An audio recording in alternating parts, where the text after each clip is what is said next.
আওয়ামী লীগ ফিরবে, অবশ্যই ফিরবে, তবে সেটি হচ্ছে বিচারের জন্য, ফাঁসির কাস্টে ঝোলার জন্য।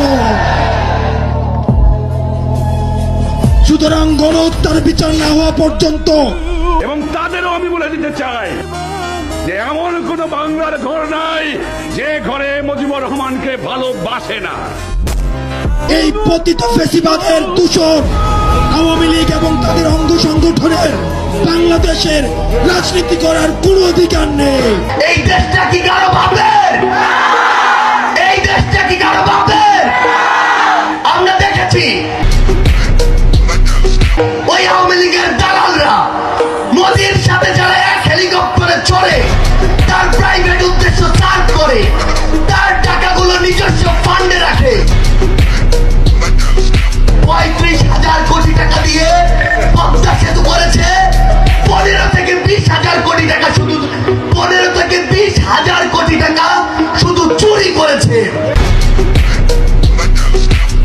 আজকের এই ভিডিওতে আপনারা দেখবেন রাজনীতির মাঠে জ্বর তুলে দেওয়া সমন্বয়কদের সেরা কিছু ভাইরাল ডায়লগ, যে ডায়লগগুলো সোশ্যাল মিডিয়া থেকে শুরু করে রাতারাতি পুরো দেশব্যাপী ব্যাপক আলোড়ন সৃষ্টি করেছে। দেশটা কারো বাপের না। দেশটা যদি আপনি স্বাধীনতার ঘোষণা দিয়ে থাকেন তাহলে আপনার হয়ে গেল দেশ। আপনি স্বাধীনতার রেডিওতে ঘোষণা দিয়েছেন, দেশটা আপনার হয়ে যাবে। বা আপনি আন্দোলনের মাস্টারমাইন্ড ছিলেন, আপনাকে এখন খুব চালানো হবে। এই ধরনের রাজনীতি আমরা কেউ চাই নাই। আপনাকে মাথায় রাখতে হবে জনগণের হাতেই ক্ষমতাটা আছে। অতিরঞ্জিত করার চেষ্টা যদি আপনারা করেন, আমরা স্বৈরাচার খুনি হাসিনাকে পাঠাইতে পারছি, পালাইতে বাধ্য করছি। আপনারা কিন্তু আমাদের কাছে কেউ না। 15 সেকেন্ডেও লাগবে না। যখন সাংবাদিক ছিল না, শুধু কয়েকটা মিডিয়া আমাদের সংবাদ প্রচার করছিল, তখন কিন্তু আন্দোলন চলছে। এত খুন হয়েছে, এত কিছু হয়েছে, আন্দোলন চলেছে। তো আপনারা এটা ভাইবেন না যে এইগুলা ছড়ায় আপনারাও রেহাই পাবেন। আপনারা কিন্তু রেহাই পাবেন না। একদম 15 সেকেন্ডে ফিনিশ করে দিব। সুতরাং গাইস, আপনিও আমাদের সঙ্গে সমন্বয়কদের এমন রক্ত গরম করা রাজনৈতিক ডায়লগগুলো একসাথে উপভোগ করতে চাইলে পুরো ভিডিওটি শেষ পর্যন্ত দেখতে থাকুন। আর হ্যাঁ গাইস, মূল ভিডিওতে যাওয়ার আগে আপনার কাছে আমাদের এই ছোট্ট চ্যানেলটি সাবস্ক্রাইব করার অনুরোধ রইল। ঠিক আছে। তাহলে আর বেশি কথা না বাড়িয়ে চলুন ভিডিও শুরু করা যাক। সো গাইস, লিস্টের শুরুতে আপনারা দেখবেন হাসনাত আব্দুল্লাহর রক্ত গরম করা রাজনৈতিক বক্তব্যগুলি। যদি কেউ আওয়ামী লীগকে পুনর্বাসন করতে চায়, উত্তর পাড়া থেকে যদি আওয়ামী লীগ পুনর্বাসনের কোন ষড়যন্ত্র করা হয়, ৫ই আগস্ট যেভাবে গণভবন এবং বঙ্গভবনের যে পরিণত হয়েছে, আওয়ামী লীগকে যারা পুনর্বাসন করতে চাইবে তাদের ফলাফল একই রকম হবে।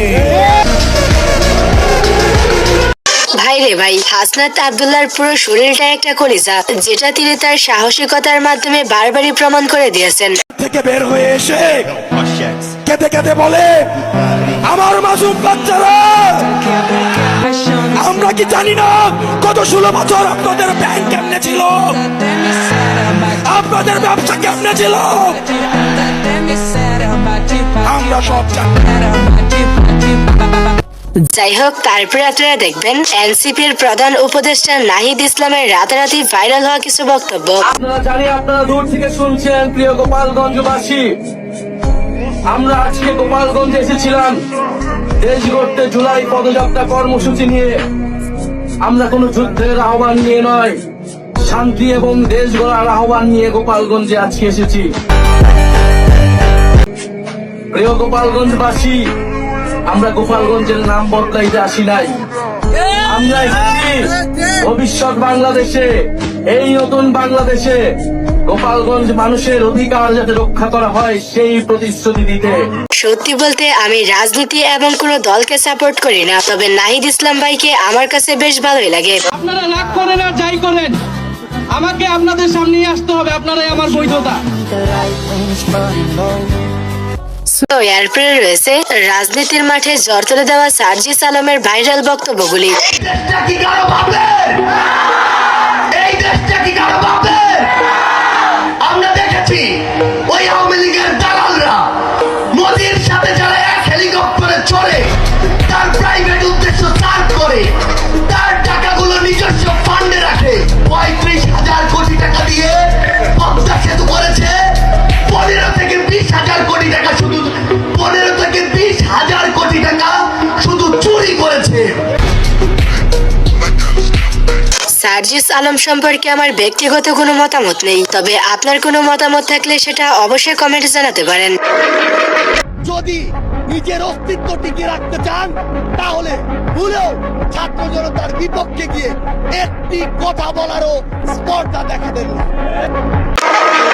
এনিওয়ে গাইস, তারপরে রয়েছে খান তালাত মাহমুদ রাফির রাতারাতি সোশ্যাল মিডিয়া কাঁপানো কিছু ডায়লগ। প্রতিরোধিত করার চেষ্টা যদি আপনারা করেন, আমরা স্বৈরাচার খুনি হাসিনাকে পড়াইতে পারছি, পালাইতে বাধ্য করছি, আপনারা কিন্তু আমাদের কাছে কেউ না। 15 সেকেন্ডও লাগবে না, যখন সাংবাদিক ছিল না, শুধু কয়েকটা মিডিয়া আমাদের সংবাদ প্রচার করছিল, তখন কিন্তু আন্দোলন চলছে, এত খুন হয়েছে, এত কিছু হয়েছে, আন্দোলন চলেছে।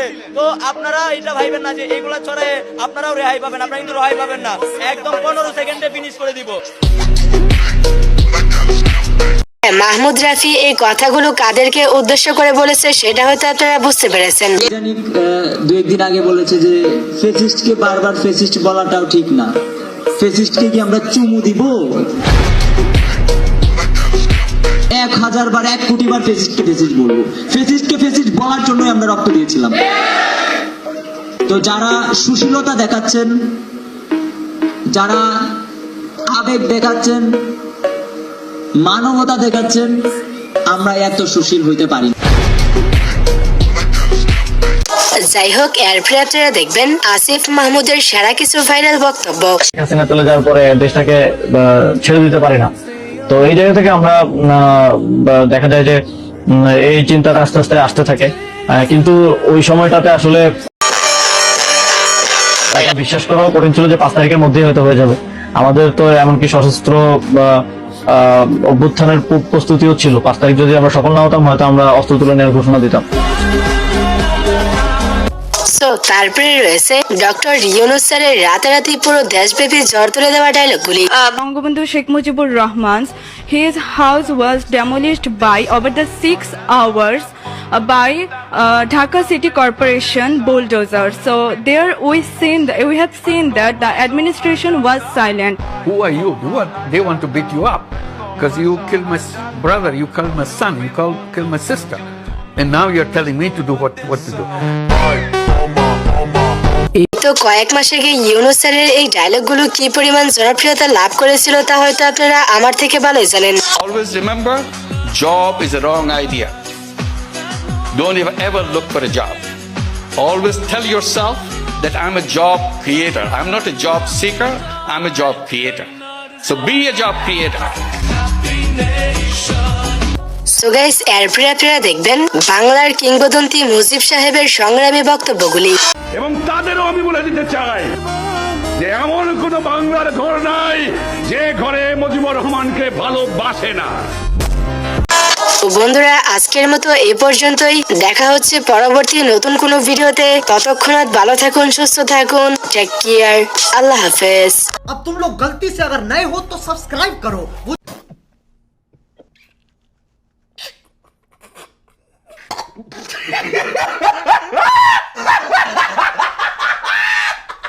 जो लाल वाला बटन है उस पे अपने जीजा जी फेंक के मारो या फूफा जी, मुझे नहीं पता, बस क्लिक हो जाना चाहिए। A few moments later. अब मैं भी जा रहा हूं, मुझे मुठिया पेलने जाना है।